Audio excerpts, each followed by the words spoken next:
सुशांत सिंह राजपूत के bank statement से एक और खुलासा हुआ। डेथ के पहले वाले एक हफ्ते के अंदर 5 से 6 लाख रुपए के ट्रांजैक्शंस किए थे।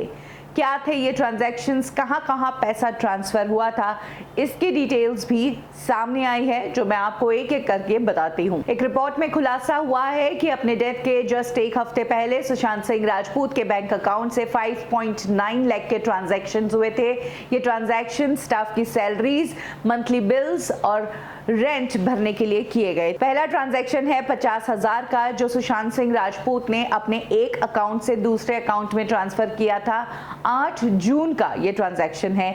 यही वो दिन है जिस दिन रिया चक्रवर्ती सुशांत को छोड़कर गई थी और दिशा सालियान की डेथ हुई थी। सेम डे 10,000 रुपए उन्होंने अपने मोबाइल से कहीं ट्रांसफर किए थे। इसके बाद उन्होंने पावना फार्म हाउस पर जो उनके स्टाफ थे उनकी सैलरीज भी पे की थी। इसका अमाउंट था 46,400 रुपीज। इसके अलावा 12,800 रुपए अजीम ट्रैवल्स करके कोई ट्रैवल एजेंसी है जिसको ट्रांसफर किए गए।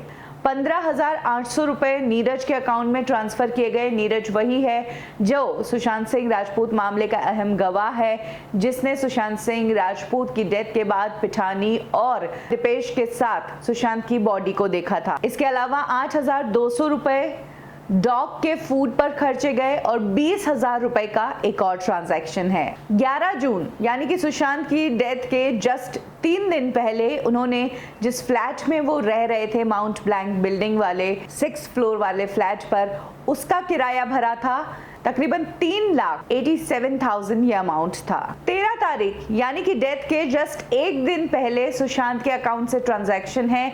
10,000 रुपए डॉक्टर को ट्रांसफर किए गए कंसल्टेंसी फीस के रूप में। इसके अलावा सेम दिन 29,000 का एक अलग ट्रांजैक्शन किया गया और एक और ट्रांजैक्शन 4,500 का किया गया। तो कुछ इस तरह से 8 तारीख से लेकर 14 के बीच में सुशांत सिंह राजपूत के अकाउंट से 5 से 6 लाख रुपए के ट्रांजैक्शंस हुए थे, जिसमें उन्होंने रेंट, स्टाफ की सैलरी और बाकी के जो खर्चे थे वो चुकाए थे। जो इंसान इतना एक्टिव है, जिसके दिमाग में है कि उनके ऊपर जो जिम्मेदारियां है वो उन्हें निभानी है, रेंट पे ऑफ करना है, आगे मेंटेन करने के लिए पिछला रेंट पे ऑफ करना है, वरना जिस इंसान को पता है कि वो दुनिया ही छोड़ने वाला है, तो क्या करना आसपास वाले लोगों का और क्या करना, कहाँ पैसा देना है, कहाँ नहीं देना है, वो एक अलग ही दुनिया में होता है। लेकिन सुशांत की कुछ बातें हैं जो एक एक करके सामने आ रही है, जिससे ये पता चलता है कि उनके दिमाग में तब भी काम ही था। सुसाइड जैसी, डिप्रेशन जैसी बात तो कहीं थी ही नहीं। लेकिन अब जल्द ही इस पूरी मिस्ट्री से पर्दा उठेगा। आज बहुत ही अहम मीटिंग है सीबीआई एम्स की टीम को। आज पता चल जाएगा कि आखिर डेथ के पीछे का रीजन सुसाइड है या मर्डर, और अगले हफ्ते तक माना जा रहा है कि जनता को भी ये बात पता चल ही जाएगी।